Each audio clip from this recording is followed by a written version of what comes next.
Avant de commencer la vidéo, n'oubliez pas de vous abonner et d'activer la cloche. Nous avons également sorti un livre en ligne qui t'aide à devenir un meilleur chrétien et à renforcer ta relation avec Dieu. Clique simplement sur le lien en profil ou dans la description de la vidéo. La présence de Dieu n'est pas un concept, c'est une atmosphère, une réalité qui transforme le cœur, apaise l'âme et change complètement une vie quand Dieu se manifeste. La peur s'en va, la confusion disparaît et une paix surnaturelle remplit tout dans ce message inspirant. Découvre comment reconnaître la présence de Dieu, comment l'accueillir et comment marcher chaque jour avec elle.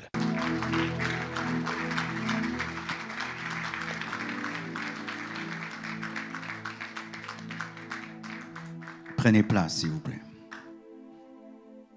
Le thème de mon enseignement ce matin, c'est la présence de Dieu. Nous sommes dans Genèse 28, versets 10 à 17. Jacob partit de Beersheba et s'en alla à Charan. Il arriva dans un lieu où il passa la nuit, car le soleil était couché. Il y prit une pierre dont il fit son chevet et il se coucha dans ce lieu-là. Il eut un songe, et voici une échelle était appuyée sur la terre, et son sommet touchait au ciel. Et voici les anges de Dieu montaient et descendaient par cette échelle. Et voici l'Éternel se tenait au-dessus d'elle, et il dit, « Je suis l'Éternel, le Dieu d'Abraham, ton père et le Dieu d'Isaac. La terre sur laquelle tu es couché, je te la donnerai à toi et à ta postérité. Ta postérité sera comme la poussière de la terre. Tu t'étendras à l'Occident et à l'Orient, au septentrion et au Midi, et toutes les familles de la terre seront bénies en toi et ta postérité. Voici, je suis avec toi, je te garderai partout où tu iras, et je te ramènerai dans ce pays, car je ne t'abandonnerai point, que je n'ai exécuté ce que je t'ai dit. » Comme dans la prophétie reçue, Dieu a dit que s'il a promis, il le fera. L'homme oublie, mais Dieu n'oublie jamais ses promesses. Et l'homme peut promettre, être incapable d'accomplir, mais Dieu a la puissance pour réaliser toutes ses promesses. Jacob s'éveilla de son sommeil et dit, « Certainement l'Éternel est en ce lieu, et moi je ne le savais pas. » Il eut peur et dit, « Que ce lieu est redoutable. C'est ici la maison de Dieu, c'est ici la porte des cieux. » Prenez place. Alléluia. Alléluia. J'ai combien de temps? 1 heure? 1 heure. Merci. Tellement de choses à dire. Et dommage que mon livre sur la présence de Dieu, il n'y en a plus. Et j'ai beaucoup parlé dedans. Sur découvre et expérimente sa présence. Jacob a une expérience spirituelle extraordinaire. Il dort sur une pierre, il l'utilise comme son chevet. Et alors qu'il dort naturellement, tout d'un coup il a un songe. Il voit une échelle qui relie le ciel, la terre au ciel, le ciel à la terre. Et sur cette échelle, des anges qui montent et qui descendent. Et dans ce songe, Dieu lui parle. Il dit que là où tu dors, je te le donnerai. J'ai promis à ton père Abraham, Isaac, et je l'accomplirai. Il sursaute, il se réveille. Il n'est pas réveillé par son alarme, mais il est réveillé par la présence de Dieu. Qui a déjà été réveillé un jour par la présence de Dieu? Où tu sens la présence de Dieu remplir ta chambre et tu sens qu'il y a quelqu'un. Et tout d'un coup, c'est lui qui est là. Il veut que vous puissiez parler à 3 heures du matin, à 2 heures, 4 heures. Des fois, tu te dis, je vais me réveiller à 5 heures pour prier.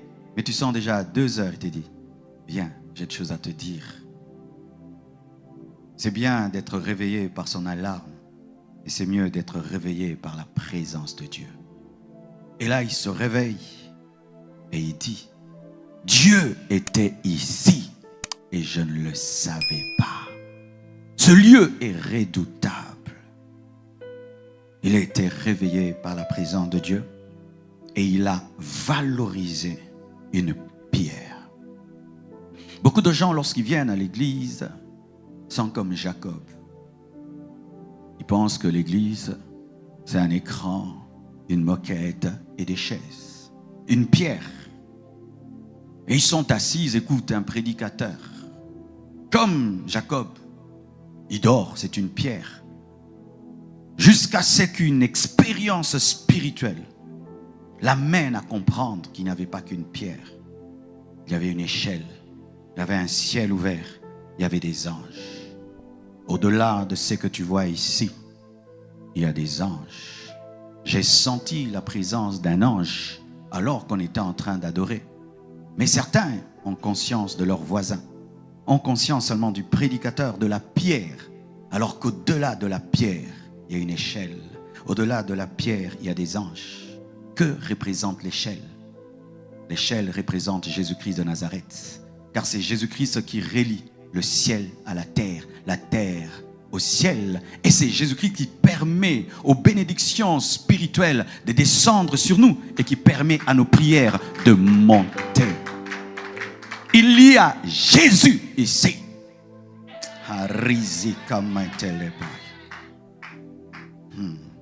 Si le même Jésus qui marchait dans les avenues de Capernaum était ici, si le même Jésus qui a prêché en Galilée était prédicateur ce matin, quelle serait ton attitude?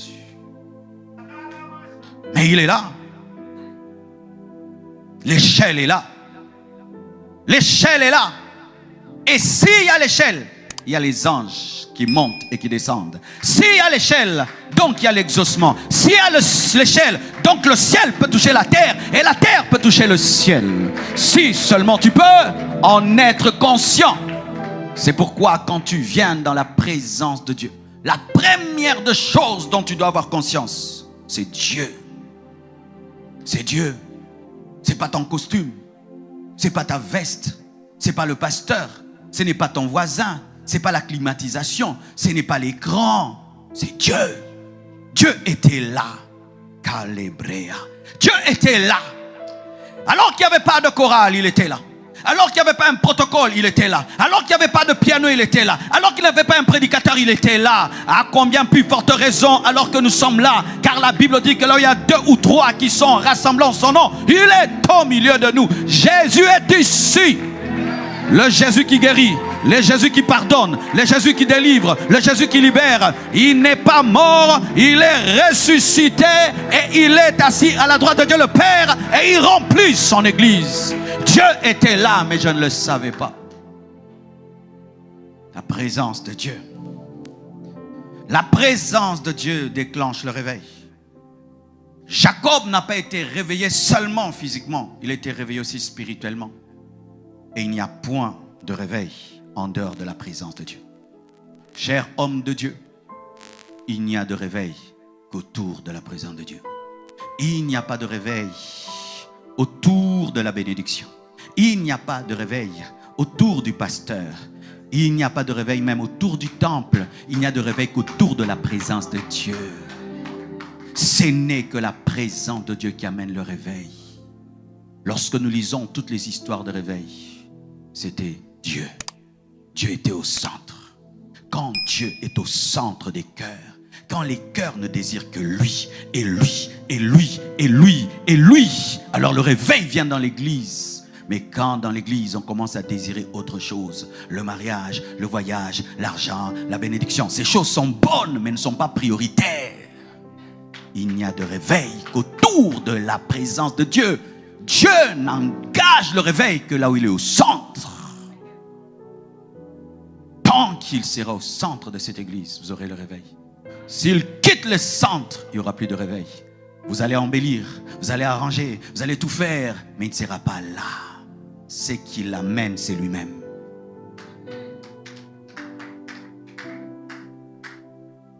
Ésaïe 6, verset 4 le confirme. La Bible dit, les portes furent ébranlées dans leur fondement par la voix qui retentissait. et la maison s'est remplie de fumée, symbolisant la présence de Dieu. Alors je dis, malheur à moi, je suis perdu, car je suis un homme dont les lèvres sont impures. Comment Ésaïe a reconnu ses péchés? C'est à cause de la présence de Dieu. Je suis convaincu que je peux prêcher comme je veux. Tu ne changeras pas si Dieu n'agit pas dans la prédication.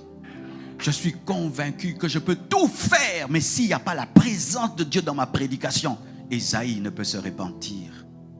Il n'y a pas un plus grand prédicateur que la présence de Dieu. La présence de Dieu dit ce que le prédicateur n'a pas dit. La présence de Dieu enseigne ce que l'orateur n'a pas dit. Je peux être en train de parler de foi, mais le Saint-Esprit va t'enseigner la sainteté. Je peux être en train de te parler d'amour et lui va te prêcher la foi. Je demande que la présence de Dieu te parle, que la présence de Dieu te parle, que la présence de Dieu te parle. Personne n'a dit à Ésaïe qu'il devait se repentir, mais la présence de Dieu l'a amené à la repentance. Lorsque la présence de Dieu remplit l'église, les pécheurs se repentiront d'eux-mêmes. Ils se repentiront lorsque nous chantons. Ils se repentiront même au début du culte. Pourquoi tu t'es repenti? J'ai senti que Dieu était là. Et lorsque Dieu est là, tu as l'expérience de sa présence. L'expérience de la présence te révèle ton impureté. Tous ces péchés auxquels nous sommes attachés sont attachés à nous parce que nous n'avons pas encore eu l'expérience de la présence. Lorsque tu penses être propre, tant qu'on n'a pas allumé la lumière, tu penses être propre. Mais quand il y a le laser de la lumière, tout d'un coup, la saleté de tes vêtements se révèle. Et c'est la présence de Dieu qui te révèle qui tu es vraiment. Qui tu es vraiment. Avant de rencontrer la présence de Dieu, tu peux croire que tu es saint. Et quand la présence de Dieu vient sur toi, tu te rends compte que tu es impur. Avant la présence de Dieu, Ésaïe pensait qu'il était un grand prophète, jusqu'à ce que la présence de Dieu lui révèle qu'il était un menteur. La présence de Dieu te brise, te purifie profondément. Quand vous venez à l'église, recherchez la présence. Quand vous priez, recherchez la présence. Tu peux être entré en colère et tu sors adouci. Tu peux entrer lié par un péché, tu sors libéré. Parce que la présence de Dieu sonde ton... Alors que je prêche là, est-ce que j'ai dit que tu pardonnes à quelqu'un? Non, mais quand la présence de Dieu descend, il te dira pendant que je prêche, pardonne, pardonne, pardonne. Mais je n'ai pas parlé de pardon, mais la présence de Dieu qui te scanne te parle de ton vrai problème. Quand la présence de Dieu est dans l'église, il y a des vraies conversions. Quand la présence de Dieu quitte l'église, il y a des religieux. Des gens qui viennent pour la forme. Des gens qui viennent pour le poste. Des gens qui viennent pour des rôles. Des gens qui viennent pour des photos. Des gens qui viennent pour. Mais ce n'est que la présence de Dieu qui engendre des chrétiens authentiques. Car ce n'est que Dieu qui engendre des chrétiens. L'église n'engendre pas des chrétiens. C'est Dieu qui engendre des chrétiens et qui les place dans l'église. Car la Bible nous dit que l'église croissait par l'assistance du Saint-Esprit. C'est pourquoi les prédicateurs prient avant de prêcher. Je connais ce que je prêche. Mais si ce que je connais n'est pas loin, ça n'a pas d'impact.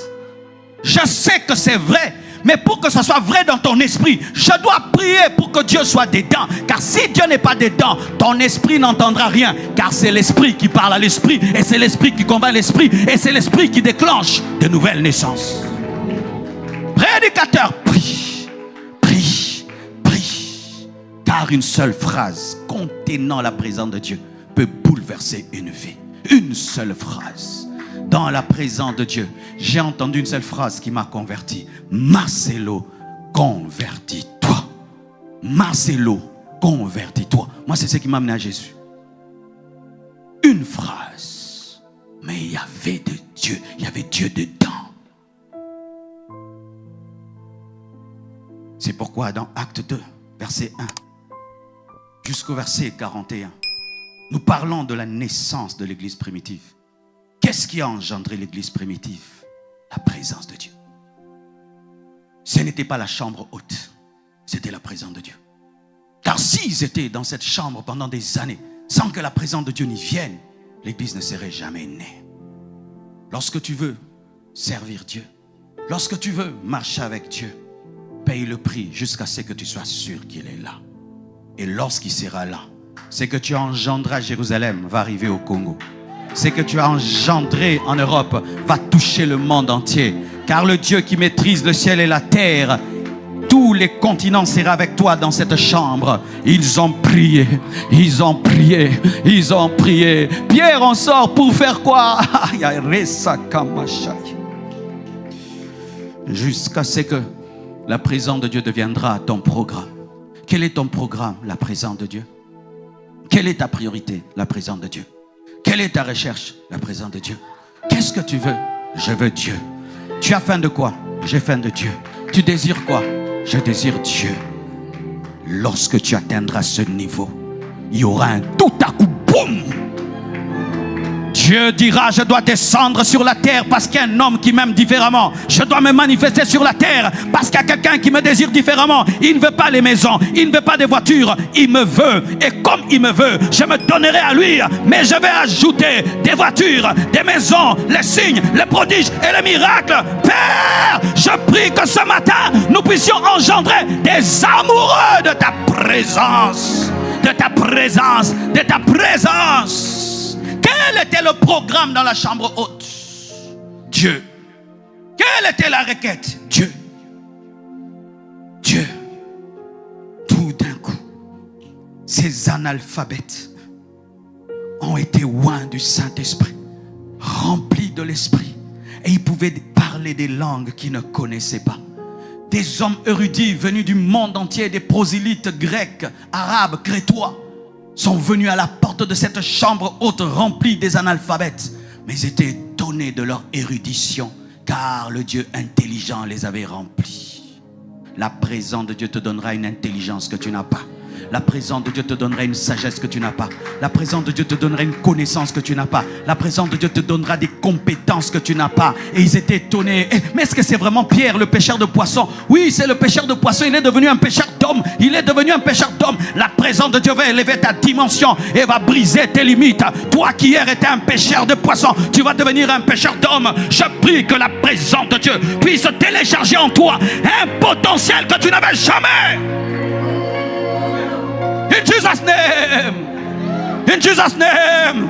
Et ce qui est né dans la présence de Dieu ne peut être arrêté par le monde de ténèbres. Ce qui est né dans la présence de Dieu ne peut être stoppé par les sorciers, par les magiciens. C'est pourquoi l'église tient malgré les luttes et les combats, parce qu'elle était engendrée dans la présence de Dieu. Une œuvre engendrée par Dieu ne peut être détruite que par Dieu lui-même. C'est pourquoi il dit, les portes du séjour de mort ne prévaudront point contre l'église. Engendré dans la présence de Dieu. Engendré dans la présence de Dieu. Lorsqu'un grand architecte bâtit et qui sait qu'il va faire une tour de 100 niveaux, il ne regarde pas vers le ciel, il regarde vers les profondeurs. Quand on a commencé à construire l'église de Kinshasa, j'étais excédé par les ingénieurs. Je voulais vite que ça monte. Je voulais vite mes 5 étages. Ils creusaient, et ils creusaient, et ils creusaient, et ils creusaient. Je passais, c'était des trous. Et ils mettaient de l'argent là-bas. Dépense tout, dépense tout. Des pierres, et des pierres, et des pierres. J'en avais assez. Ça va monter quand? Il a dit, pasteur, tu veux monter? On doit descendre. Plus tu veux monter, on doit creuser. Pourquoi? La tempête, les érosions, les tremblements de terre. Si tu veux haut, tu dois descendre bas. Et lorsque tu veux des grandes choses, tu dois entrer dans la profondeur de Dieu, entrer dans la profondeur de la sainteté, de la pureté, de l'amour, entrer dans la profondeur de la prière, entrer dans la profondeur du jeûne, d'éveiller. Tu dois entrer en profondeur. C'est alors que les extrémités de la terre ont été touchées. Ils ont été des témoins en Judée, en Samarie, jusqu'aux extrémités de la terre.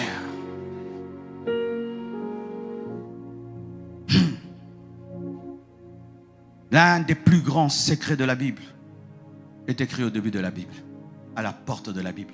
Et tellement que ce secret est à la porte, personne ne le voit. Car si je veux protéger un trésor, et sachant qu'il y a des voleurs, je le mettrai à un endroit tellement simple que le voleur grand ne pourra le voler, parce qu'il se dira, on ne peut pas cacher un trésor à la porte. Si je mettais un diamant là, il ne sera jamais volé. Tout le monde passerait et dira c'est un faux diamant. Et à la porte de la Bible, il y a le plus grand secret de la Bible. Au commencement, Dieu. Au commencement de ta journée, Dieu. Au commencement de ton mariage, Dieu. Au commencement du ministère, Dieu. Au commencement de ton entreprise, Dieu. Au commencement de ta famille, Dieu. Au commencement de ta nation, Dieu. Au commencement de tes projets, Dieu. Au commencement de ta journée, Dieu. Au commencement du culte, Dieu. Et s'il est le commencement, il sera le milieu. S'il est le milieu, il sera la fin. S'il est l'alpha, il est l'oméga. À la porte de la Bible, il y a le plus grand secret. Au commencement, commencez dans la présence de Dieu. Commencez dans la présence de Dieu. Et vous marcherez dans sa présence. Et vous finirez dans sa présence. La Bible commence par au commencement Dieu. Et elle finit dans Apocalypse. Dieu. Dieu est la première parenthèse et la dernière parenthèse. Il doit en être ainsi pour tes journées.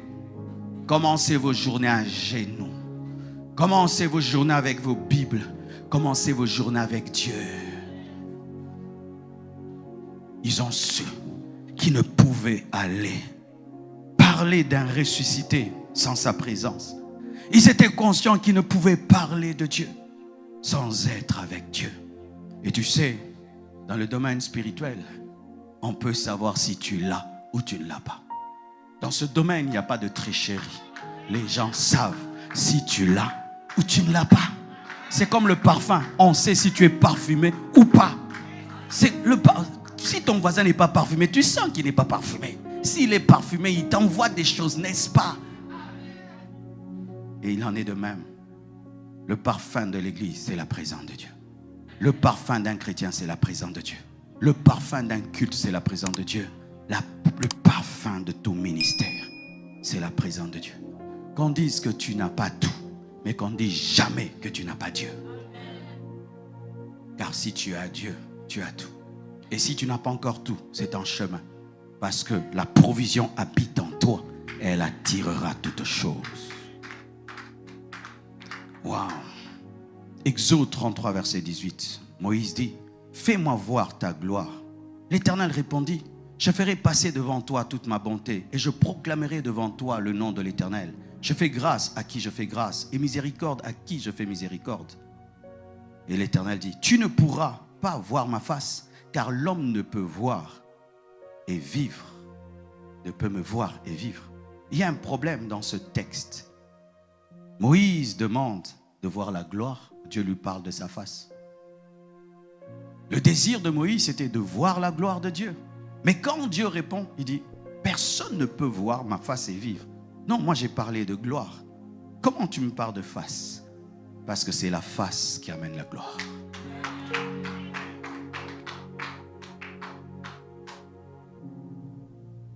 Et il dit, personne ne peut voir ma face et vivre. Ensuite il dit, si tu veux voir ma face, tu dois mourir. Ce sont seulement les morts qui voient la face de Dieu. Et quand on parle de mort, ce n'est pas d'abord la mort physique, c'est la mort spirituelle. Ça veut dire mourir à toi-même, être brisé, mourir à ta propre volonté, où Dieu n'a pas peur de te montrer ce qui tue les autres. Parce qu'il sait que même s'il te montre, tu es mort et tu ne vas pas t'enfler d'avoir vu.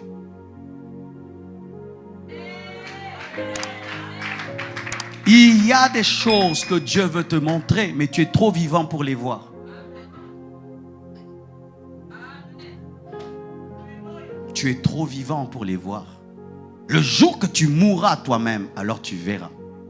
Car Dieu ne peut se révéler à toi si tu n'as pas atteint un certain niveau, car cela peut te tuer.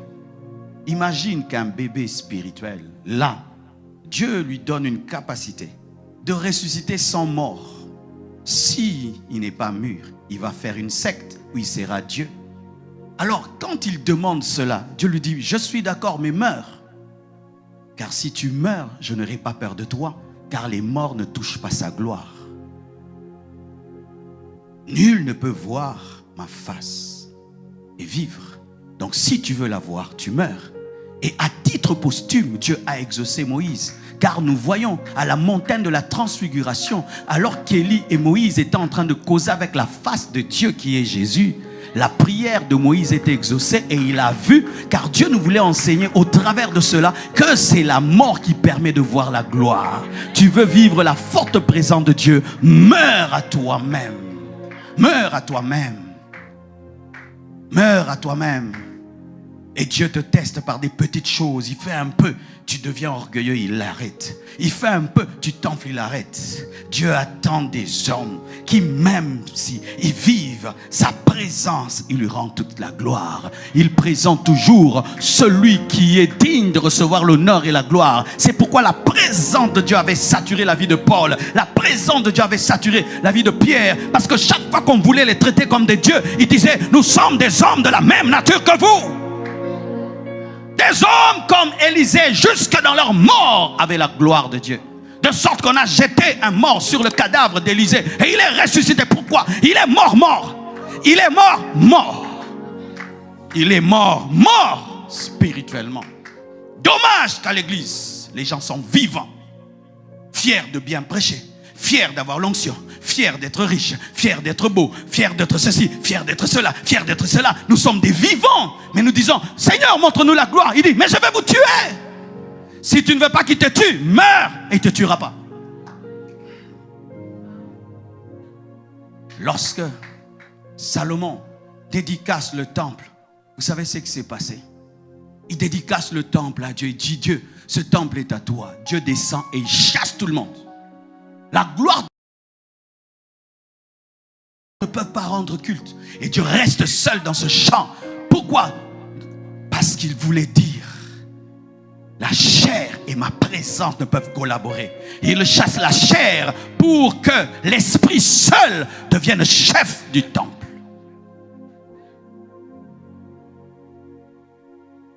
Tu veux la présence de Dieu?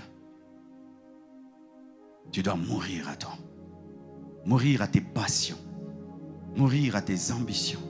Mourir à tes rêves. Laisser Dieu te broyer, te façonner. Et tu deviendras un homme qui porte sa gloire. Et ce qui est terrible, quand cela t'arrivera, jamais tu seras orgueilleux. Parce que tu sais où Dieu t'a ramassé, où Dieu t'a pris, où Dieu t'a broyé. Si maintenant même, il ne deviendra jamais orgueilleux parce qu'il est mort. Devenez des vases d'honneur et vous porterez le poids de sa gloire. Je parle à quelqu'un? Alléluia. Écoutez ceci. Dans Psaume 103, la Bible dit, il voit à Moïse ses œuvres aux enfants d'Israël. Il a manifesté ses voies à Moïse et ses œuvres à Israël. La Bible là nous présente deux choses, les voies et les œuvres. Moïse avait les voies, Israël avait les œuvres. Quelle est la différence entre les œuvres de Dieu et les voies de Dieu? Et pourquoi Moïse a les voies et Israël a les œuvres? Moïse a les voies qui sont les principes parce qu'il désire la face. Israël a les œuvres parce qu'il désire la main. Et c'est celui qui a les voies qui engendre les œuvres.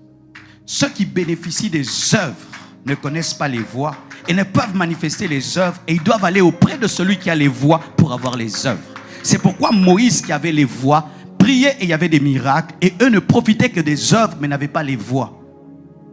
Celui qui a les voies est supérieur à celui qui a les œuvres, parce que c'est celui qui a les voies qui fait les œuvres pour ceux qui cherchent les œuvres.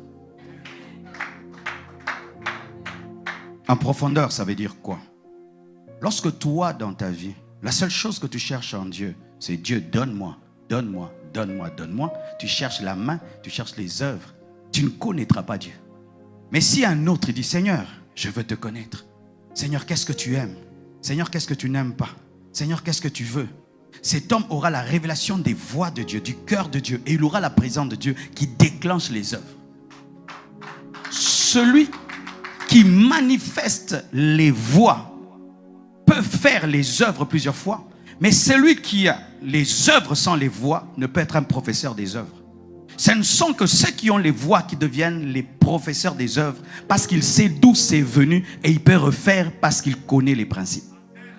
C'est comme si je suis le premier de la classe et tu t'assieds à côté de moi et moi je te donne les réponses, tu auras 10 sur 10 comme moi, mais si je ne suis pas là, tu n'auras jamais 10 sur 10 parce que tu ne connais pas la voie de 10 sur 10, mais tu as profité de 10 sur 10.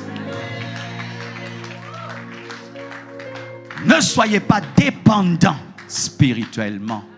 Ne recherchez pas les œuvres, recherchez les voies. Devenez des maîtres, car il nous est dit, allez faire des disciples, c'est-à-dire des maîtres. Soyez des maîtres dans la prière, des maîtres dans la parole, des maîtres dans la sainteté. Tu peux commencer au début de la vie chrétienne. Prie pour moi, prie pour moi, prie pour moi. Les œuvres, tu es bébé. Mais quand tu grandis, les voies, tu recherches Dieu. Tu deviens un chercheur de Dieu. Et Dieu va t'enseigner sa parole. Il va t'enseigner son cœur. Et il va faire de toi le professeur de ceux qui cherchent les œuvres. Chaque fois qu'Israël avait des problèmes, il venait auprès de celui qui avait les voies. Connais-tu les voies de Dieu? Et pour connaître les voies de Dieu, tu dois vivre avec lui. Tu dois vivre dans sa présence. C'est pourquoi Jésus a dit à Marthe, Marthe, Marthe, tu t'inquiètes pour beaucoup de choses. Marie a compris la bonne part, a choisi la bonne part qui ne sera jamais enlevée. Marie recherchait les voies, Marthe recherchait les œuvres. Tu vois comme il joue au piano. Si je veux savoir jouer vraiment comme il joue vraiment les secrets, je dois habiter chez lui, n'est-ce pas? Je dois vivre avec lui tous les jours. Mais il peut m'apprendre une chanson. Je vais bien jouer une chanson. Mais pour être tout le temps là, savoir me mouver dans la présence de Dieu quand un prédicateur prêche, il faut que je vive avec lui, qu'il devienne mon ami de tous les jours. Ton problème, c'est que tu as besoin de l'œuvre au lieu d'avoir le Dieu des voix.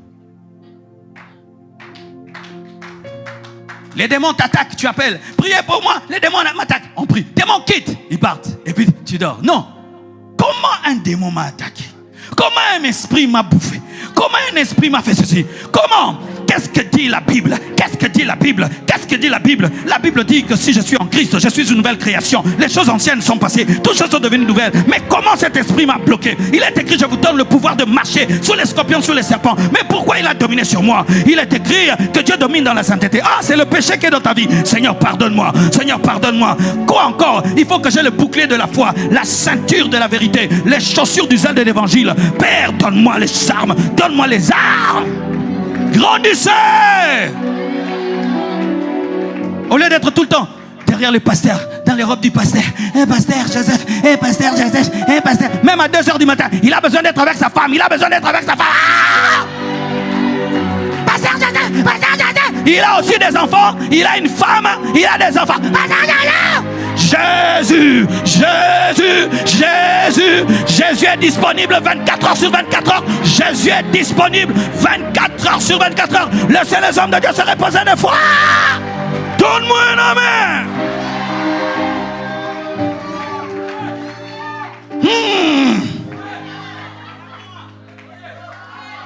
Il y a des gens, des fois ils m'écrivent, oh pasteur, tu ne m'as pas répondu. Je ne t'ai pas répondu, j'ai dormi, j'ai mangé, j'ai joué avec ta birée. Mais Jésus est toujours disponible matin, midi, soir. Soyez connectés à Jésus. Connectés à Jésus. Devenez des chercheurs des voies, pas les chercheurs des œuvres. Et vous aurez les voies et les œuvres, les œuvres et les voies, les voies et les œuvres, les œuvres et les voies et les œuvres. C'est comme ça que moi on m'a formé. Être un commando. Mon père spirituel m'impose les mains à l'âge de 21 ans. Il s'en va aux États-Unis. Il me laisse comme ça. Il me dit commence une église. Même pas une chaise. Même pas $10. Commence. Tu as l'onction. Comment? On fait comment? Tu as l'onction petit. Commence. Quand Élie s'en va et il te laisse le manteau, qu'est-ce que tu fais? Tu te souviens, tu rentres en arrière, tu commences à te souvenir des voies. Comment il a fait pour taper le manteau? Il avait roulé le manteau. Toi aussi tu prends le manteau, tu le roules et tu tapes, tu dis où est le Dieu d'Élie? Et tout d'un coup, la mer s'ouvre, le Jourdain recule et les hommes témoignent. Nous voyons sur lui la même onction qui était sur son père. Il est temps que tu grandisses et que tu recherches Dieu. Vous courez derrière les hommes, les hommes, les hommes, les hommes, les hommes. Les hommes sont éphémères. Les hommes sont passagers. Il est temps que tu grandisses. Que tu ailles à Moscou, tu commences un réveil. Comme Philippe, qui était un diacre, mais lorsqu'il se retrouve en Samarie, ce n'est pas un diacre, c'est un apôtre. Les apôtres avaient combien d'années dans le Seigneur? 10 ans, 5 ans, 3 ans. 3 ans seulement. C'était suffisant pour qu'ils impactent le monde. Mais toi, 3 ans, tu es toujours en train de rechercher les affermissements. 3 ans. Attendez, je dois nouer mes lacets moi-même. À Zurich, j'ai demandé à Zach de nouer. Ils étaient scandalisés. Comment ce pasteur-là? Non, j'ai fait moi-même. Ici, vous êtes en Europe, vous allez venir me critiquer. Non, laisse moi-même, j'ai fait.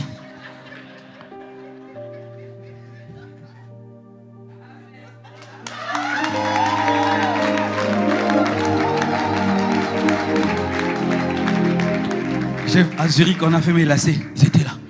Vous voyez l'idolâtrie. Ces pasteurs africains, ils se prennent pour des... Je ne veux pas de problème avec les Belges.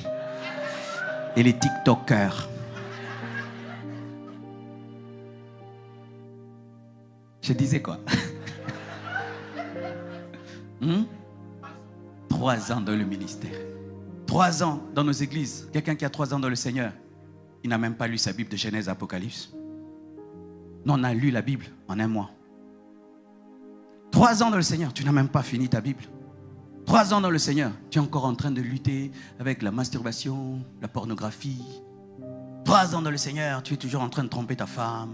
3 ans dans le Seigneur, tu es encore avec des copines à gauche et à droite. 3 ans dans le Seigneur, tu danses Beyoncé samedi, dimanche, tu viens ici. 3 ans dans le Seigneur, tu t'enivres. 3 ans dans le Seigneur, tu es dans des péchés. Et tu t'appelles toujours bébé spirituel, non? 3 ans à l'université, on est qui? Bachelier. Bachelier. Normalement, 3 ans dans le Seigneur. Tu veux venir dans cette église avec des disciples, des gens que tu as baptisés, des gens que tu es en train de former. Mais 3 ans dans le Seigneur, tu es encore en train de poser des questions du genre, ça c'est le péché. Quand on t'appelle, la sonnerie est mondaine. 3 ans dans le Seigneur. Pourquoi en 3 ans ces hommes pouvaient assurer la relève de Jésus? Ils étaient sérieux. Ils étaient sérieux.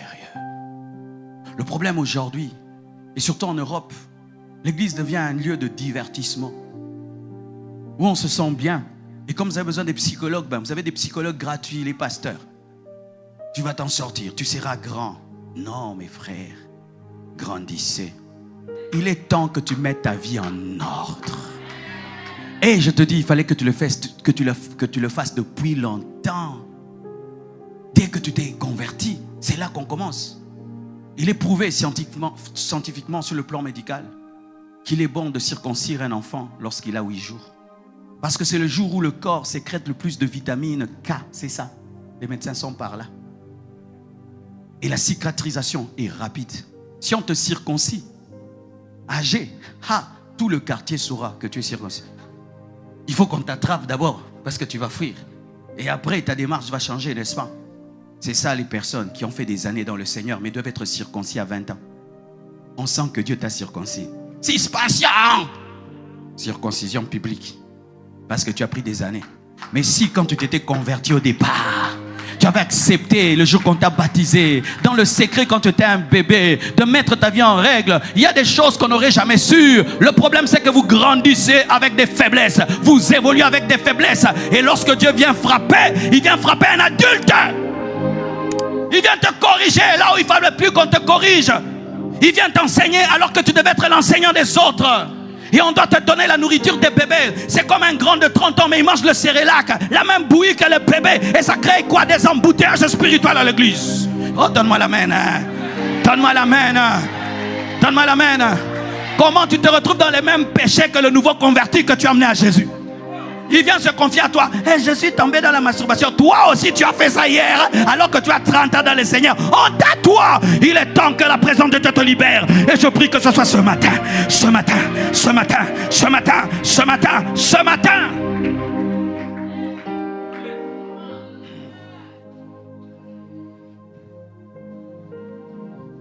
Et la Bible dit ceci.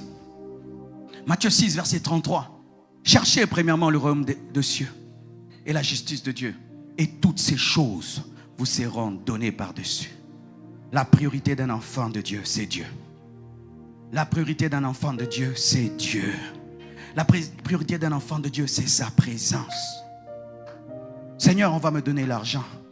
Oui, ce travail est rémunéré. Mais il faut que je travaille aussi dimanche. Est-ce que c'est toi qui veux? Ah non. Je ne veux pas un travail de 20 000 euros qui m'empêche d'aller à l'église. Cet homme veut m'épouser, oui. Il a l'argent, il a tout. Mais il a déjà une femme. Je refuse un mariage qui va chasser ta présence. Cet ami, oui, est bien, il me connecte. Mais chaque fois qu'il me parle, il me sépare de Dieu. Je veux la connexion, mais pas une connexion qui me déconnecte de ta présence. La priorité, c'est Dieu. Et si Dieu est premier, l'argent viendra. Les voitures viendront. Les maisons viendront. Et il faut toujours que Dieu soit là pour t'aider à supporter ce qu'il donne. Car si Dieu n'est pas la fondation, le reste qu'il te donne va te détruire. Le cœur de l'homme est incapable de gérer la bénédiction sans le Dieu de la bénédiction. C'est pourquoi Moïse a dit: je refuse le lait. Je refuse le miel si le Dieu du lait et du miel ne sera pas là. Dieu dit: vous êtes un peuple rebelle. Mais comme je vous ai promis Canaan, allez en Canaan et je n'irai pas avec vous. Et je vous donne mon ange. Il dit: je ne veux pas l'ange. Je veux le Dieu de l'ange. Je ne veux pas le lait. Je veux le Dieu du lait. Si Canaan sera vide et toi tu seras le seul à Canaan, je veux ce Canaan vide. Mais avec toi, sans le lait, si tu seras là. Car si tu es là, tu es plus que le lait. Fais-tu des prières pareilles? Seigneur, si tu ne me béniras pas et tu seras là, gloire à toi. Quand j'ai reçu l'appel de Dieu, c'est ce que j'ai dit à Dieu. J'ai dit: Dieu, tu m'appelles. Si tu vas faire de moi un métis tout sale, tout pauvre comme tout, mais si c'est toi qui m'as appelé, gloire à toi. Je te servirai. Et si je veux mourir pauvre, gloire à toi. Parce qu'en ces temps-là, les pasteurs ne donnaient pas envie d'être pasteurs. Et je me préparais à rien. Rien que prêcher l'évangile et sauver les âmes. Tout ce qui est arrivé pour moi, c'est une surprise. Je n'ai jamais cherché la gloire. Je n'ai jamais cherché la richesse. Je n'ai jamais cherché le succès. Et tu sais, quand tu viens auprès de Dieu avec des telles motivations, rien ne va t'ébranler. Que tu aies, que tu n'aimes pas, tu étais déjà prêt. C'est comme quelqu'un qui entre dans le mariage. Il aime l'homme. Il dit: si on va boire de l'eau tous les jours, gloire à toi, gloire à Dieu, je t'aime avec l'eau. Si on va dormir par terre, on va dormir par terre. Une telle femme, rien ne peut l'ébranler. Parce que même quand Dieu donnerait un tout petit peu, même une petite voiture, pour elle c'est beaucoup, parce qu'elle n'attendait rien. Et quand même cette voiture s'en ira, ça ne lui fera rien, parce qu'elle était déjà prête à être une femme 4 x 4.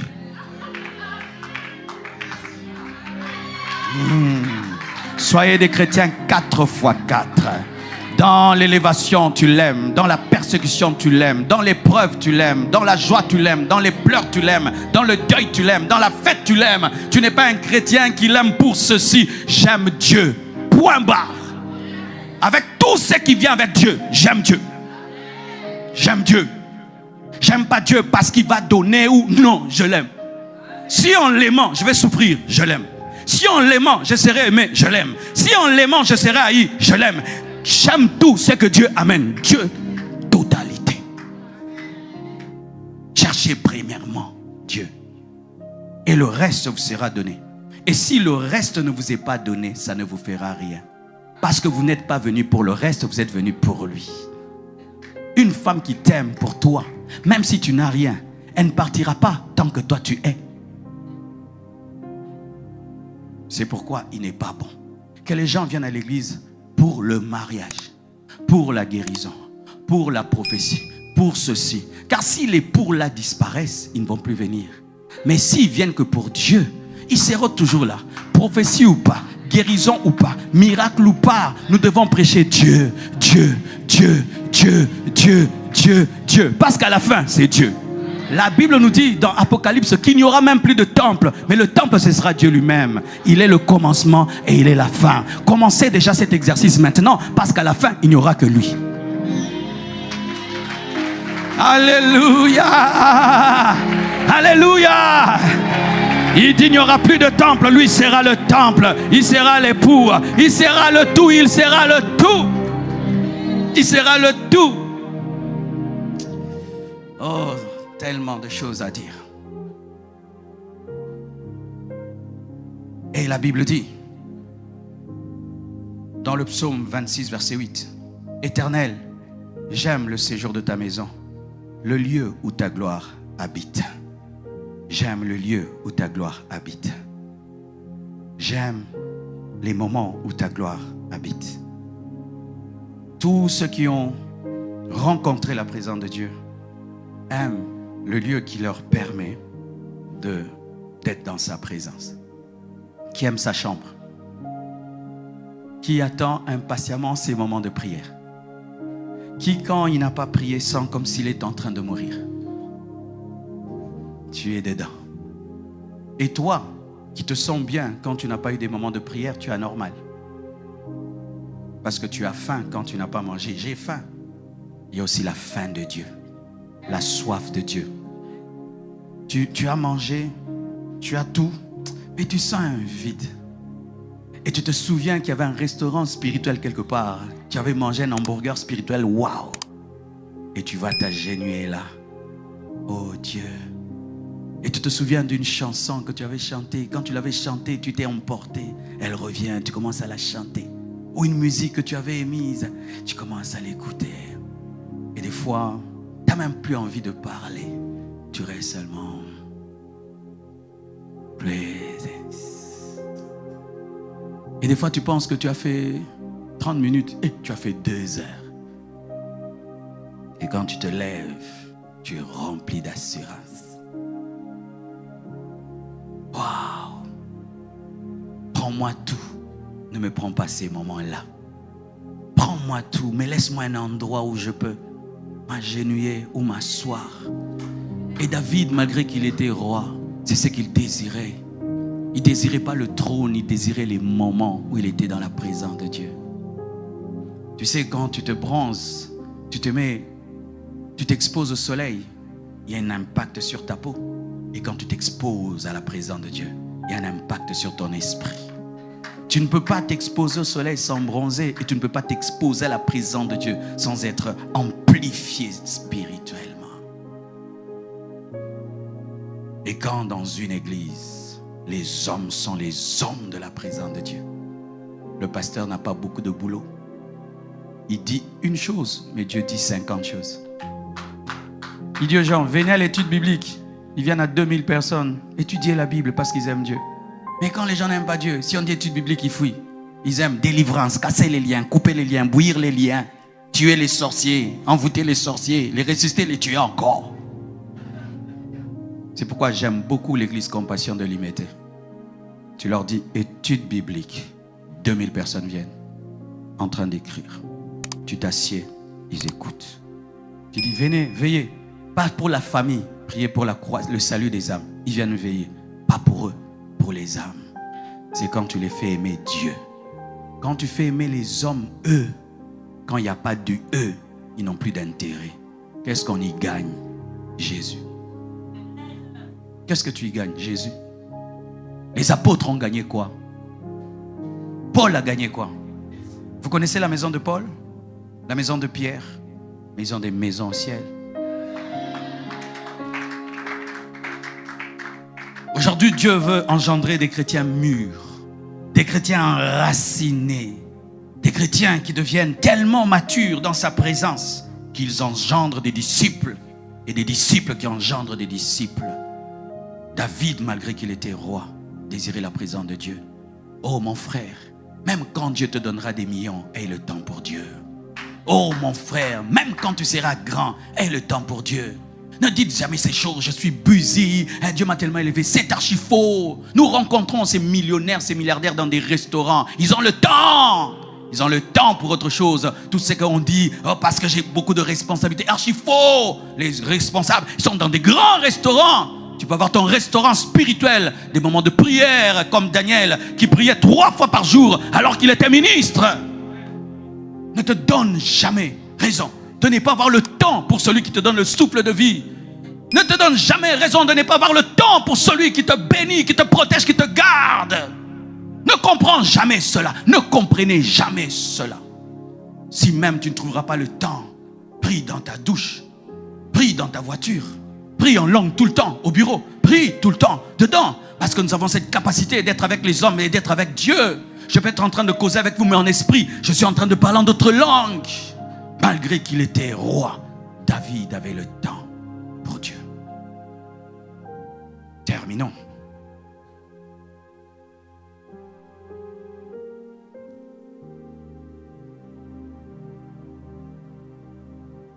Agé 2, verset 9. La gloire de ces dernières maisons sera plus grande que celle de la première, dit l'Éternel des armées. Et dans ce lieu que je donnerai la paix, dit l'Éternel des armées. La gloire de là où vous allez déménager va dépasser ici.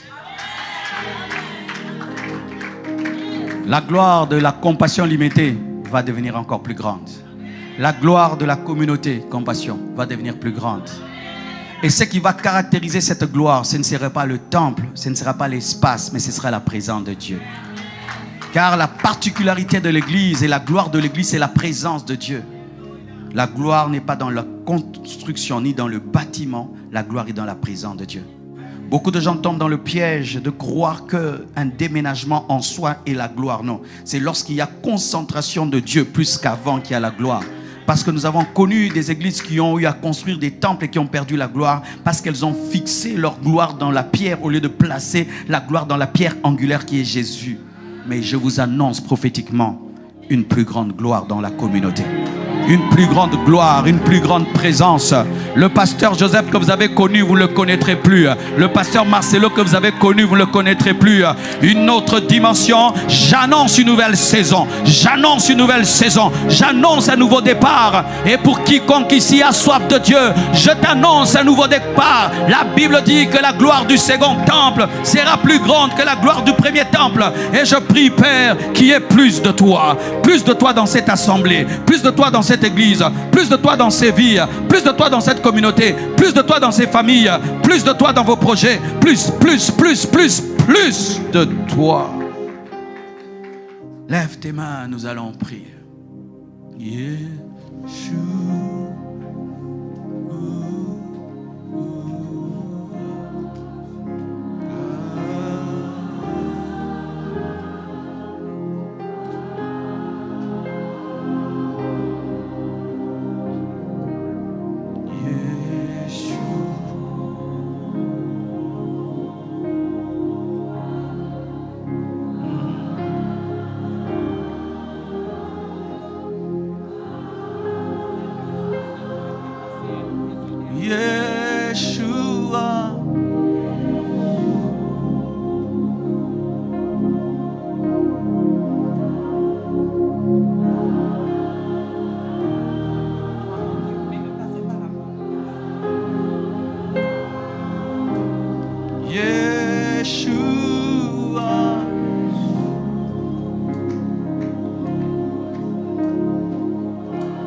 J'aimerais prier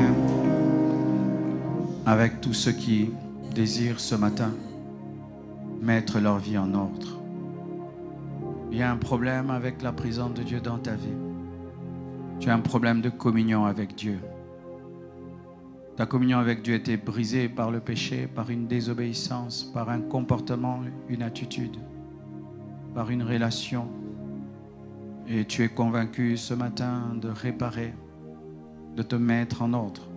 Même toi qui nous suis sur Internet, je te prie de le faire. Je vous prie de vous approcher pour ceux qui peuvent et ceux qui ne peuvent pas. Si vous êtes dans d'autres salles, vous allez vous approcher des écrans comme un acte prophétique de repentance et de sincérité devant la parole. Je vous prie de vous approcher et nous allons prier.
Je demande la conviction du péché par la présence de Dieu.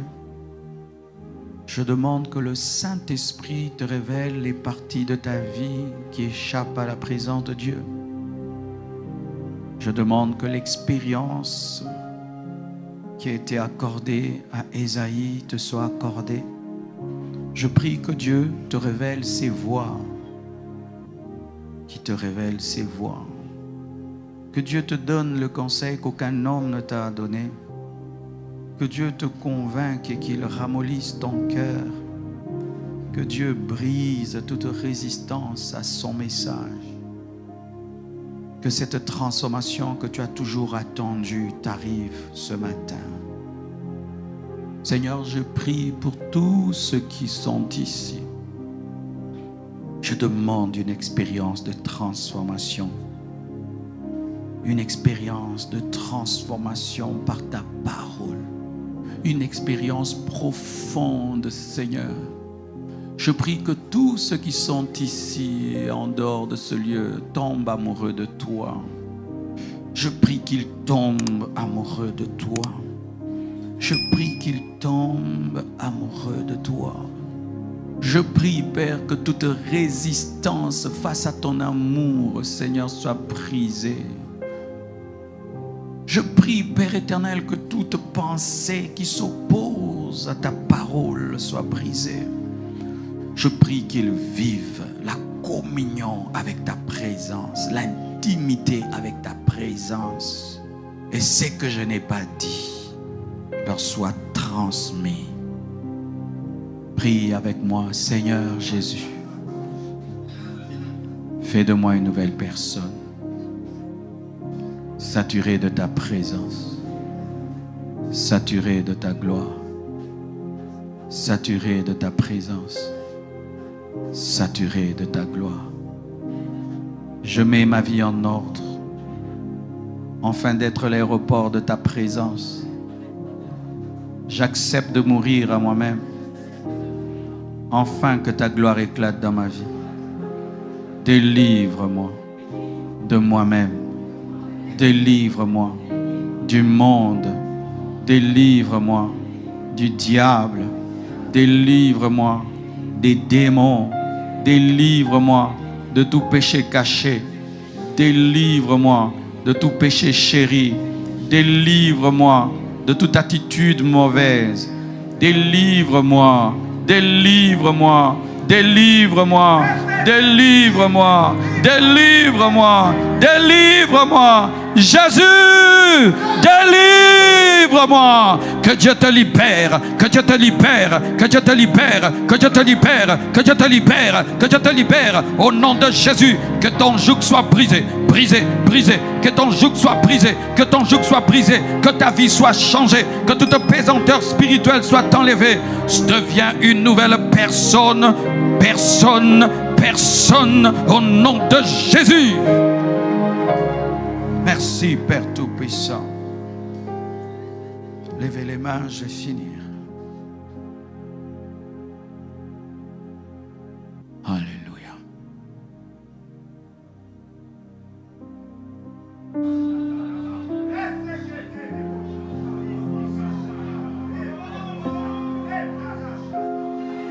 Alléluia.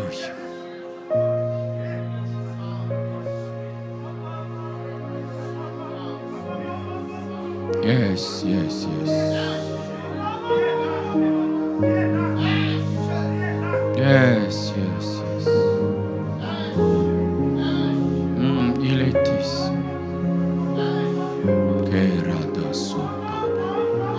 Yes, yes, yes, yes. Tu sens sa présence? C'est lui. N'aie pas peur.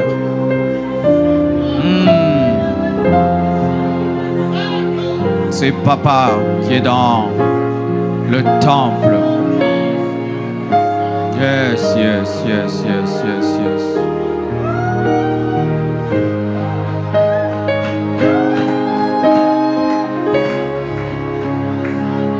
Yes. Le Père remplit l'église. Que ceux qui prient en langue commencent à prier en langue. Que ceux qui ne prient pas en langue demandent le baptême du Saint-Esprit. La gloire est descendue. La gloire, la même gloire qui est tombée dans le temple de Salomon, la même gloire qui est tombée dans la chambre haute, la même gloire que Moïse a recherchée, la même gloire. Il est le même hier, aujourd'hui et demain. En lui, il n'y a point ombre de variation ni de changement. Jésus est le même hier, aujourd'hui et demain. Pas qu'arrêter, pas qu'arrêter, pas qu'arrêter. Présence, présence, présence, présence, présence, présence. Il t'appelle, il t'appelle, Dieu t'appelle, Dieu t'appelle, Dieu t'appelle, Dieu t'appelle, Dieu te cherche, Dieu t'appelle, Dieu te cherche, Dieu t'appelle. Paredege, paregede, pageregedegezia. Irigete kerebo zukata maribo shakanda la basunte le brokete kerindo sunto kotolo broya. Alléluia, alléluia, alléluia, alléluia. Que les malades soient guéris au nom de Jésus. Que tout malade soit guéri maintenant au nom de Jésus. Que tout malade soit guéri maintenant au nom de Jésus. Que tout captif de Satan soit libéré maintenant au nom de Jésus. Que les démons quittent les corps. Démons, quittez les corps. Démons, quittez les corps. Démons, quittez les corps. Quittez, quittez, quittez. Que les démons quittent les corps. Que les maladies quittent le corps. Maintenant. Que les liens soient brisés. Que toute infirmité te quitte maintenant. Que Dieu exauce tes prières. Que Dieu exauce tes prières. Que Dieu exauce tes prières. Que Dieu exauce tes prières. In mighty name of Jesus. In the mighty name of Jesus. In the mighty name of Jesus. Plus jamais le même. Plus jamais le même. Plus jamais le même. Plus jamais le même. Plus jamais le même. Plus jamais le même. Plus jamais, plus jamais, plus jamais le même. Plus jamais, plus jamais, plus jamais, plus jamais le même. Oh, plus jamais, plus jamais, plus jamais le même. Oh, plus jamais le même. Plus jamais, plus jamais, plus jamais, plus jamais, plus jamais, plus jamais le même. Alléluia. Des signes, des prodiges, des miracles au milieu de nous. Reçois cela, une onction nouvelle sur ta vie. Reçois cela, une fraîche onction sur ta vie. Reçois cela, un nouveau départ, un nouveau départ, un nouveau départ sur ta vie ce matin. Ta famille est bénie, tes projets sont bénis, ta vie est bénie. Reçois la paix, reçois la paix. Aleriamo shinde irrekosi amake amashendeleba iarabake nalama shindelebe haya abasendelebo shaya kimerosia mandelebrosi mashendelebo sita yarababa Maria Mashea Azia Geri Amashinde Yamase Hayamase Nerioshidebo Zia Mamariboshitelebo Saya. Presence, presence, presence, presence. Presence, presence, presence. Presence, presence.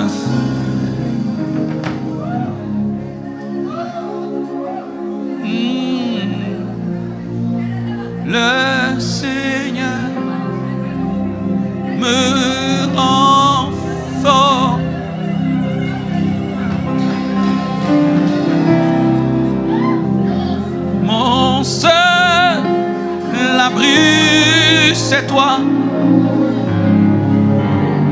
Toujours mon cœur te chantera, car tu me délivres.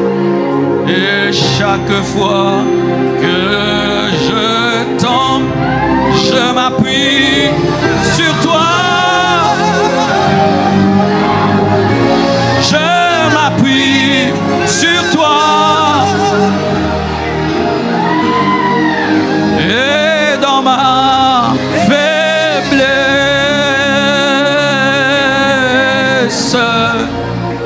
le Seigneur me rend fort.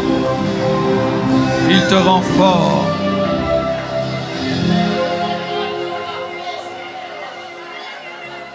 Il y a des hommes et des femmes ce matin qui sont appelés à servir Dieu, qui sont appelés à monter dans leur consécration, qui sont appelés à se donner davantage à l'œuvre.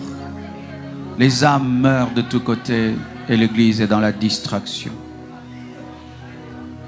Le péché est en train de grandir autour de nous et les chrétiens se divisent. L'occultisme est en train de grandir autour de nous, mais nous sommes en train de perdre la lumière. Le diable est en train d'enrôler des jeunes, mais le diable s'oppose à ce que tu serves Jésus. Il veut que tu viennes à lui pour le servir et détruire d'autres vies. Et Jésus veut t'utiliser, jeune homme, jeune femme, à sauver plusieurs. Il est temps que tu mettes ta vie sur l'autel. Tu as assez résisté avec le plan de Dieu, résisté avec la volonté de Dieu. Il est temps que tu deviennes sérieux. Il est temps que tu deviennes un chrétien sérieux. Il est temps que tu deviennes un chrétien sérieux. Tu as assez cloché entre Baal et l'Éternel. Le Seigneur guérit quelqu'un qui avait une douleur au niveau de la jambe. De ta jambe gauche, tu sens comme une chaleur qui traverse ta jambe gauche. Le Seigneur guérit une jambe ici. C'est comme si on a versé de l'huile chauffée au niveau de ta jambe. Le Seigneur te guérit.